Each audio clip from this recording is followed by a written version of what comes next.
Now go back to Colossians chapter 2, verses 13 through 15, and you find how he did it. Now, I think I enjoy this because of my background in philosophy, because there are some benefits in having been a philosopher and having learned to reason. But, and I don't think I can go into this in the detail that my mind would love to go into it.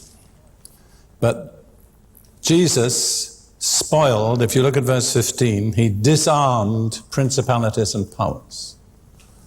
Whose principalities and powers were those? Satan's, all right. The same principalities and powers spoken of in Ephesians 6:12, where it says, we wrestle not against flesh and blood, but against principalities, against powers, against the rulers of the darkness of this age, spiritual hosts of wickedness in the heavenlies. So Jesus defeated them and stripped them of their weapons. And he made an open show of them.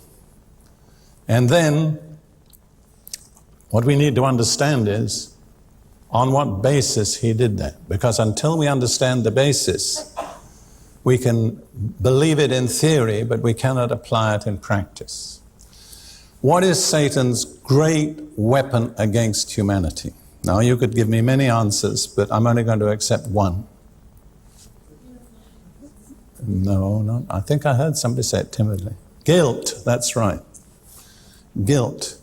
See, I'll give you a little picture, which is just out of my imagination, of something that could have happened way, way back in who knows how many ages ago.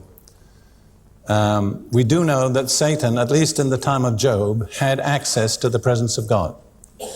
Because when the angels came to present themselves and give an explanation of what they'd been doing, Satan joined the throng. It's typical of him, because his attitude was, well, God, I know I made a mistake, but here I am. I'm still coming to your presence. And according to my understanding, the only person who spotted Satan was the Lord. Because Paul says he can be changed into an angel of light. Anyhow, then you remember that God and Satan had a discussion about Job. Are you perhaps rather glad that you weren't the person they had the discussion about? And anyhow, I picture Satan he's impudent, he's defiant, he's a braggart, he's got a big mouth, and I picture sometime Satan saying to God, listen, God, I know you're a righteous and a just and a holy God. I know that well enough. I know I'm a rebel.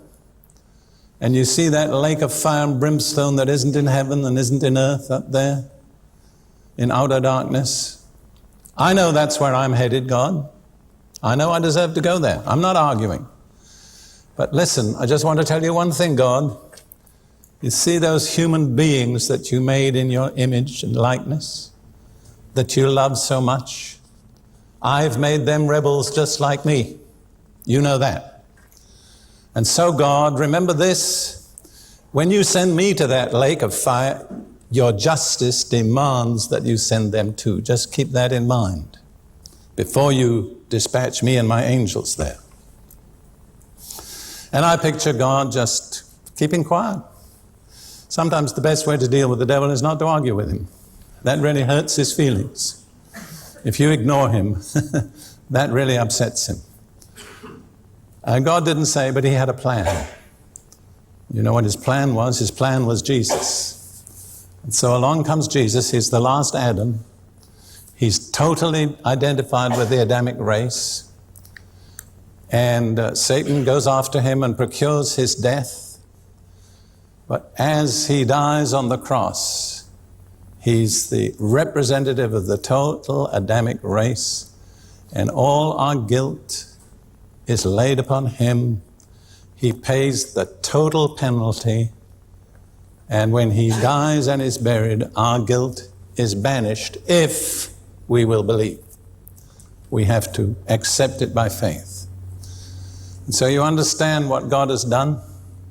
He's made a way for humanity to be reprieved from the lake of fire.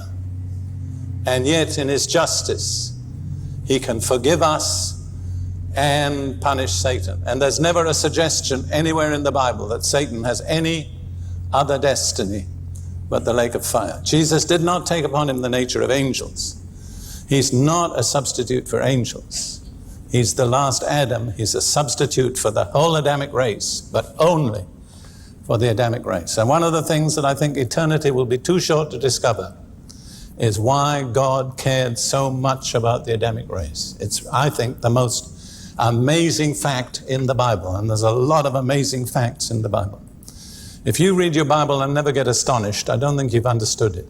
It is an astonishing book. And so on the basis of what Jesus did, you understand, God can now justly punish Satan when it suits him, and justly acquit those who accept the sacrifice of Jesus on their behalf. We're not acquitted unless we avail ourselves of the sacrifice.